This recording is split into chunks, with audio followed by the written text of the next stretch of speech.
hinila lahat ito. Iba talaga pag magaling ang presidente. We have no choice. We have to go Ayaw back. niyang isisi doon sa nakaraang administrasyon ang nangyari dito sa Kabagan Bridge. Useless. Ngayon, babalik na naman tayo. Gagastos na Originally pala ito, 1.8 billion ang budget. Kaya lang, nagtipid sila. Kaya, Nagtipid sila, ginawa nilang 900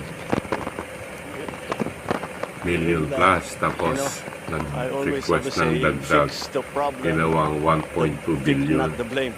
Ayusin muna natin yung problema. Ayun, nangyari. Find out who is responsible. Who is responsible is basically Yan. who made the design. Mali yung Because their design is poor. gumawa ng design pala dito. And then Ang also, may kasalanan. those trucks should never have been on the bridge. So, Kaya nangyari ng ganyan. Ano, sino tayo? Hindi, national to eh.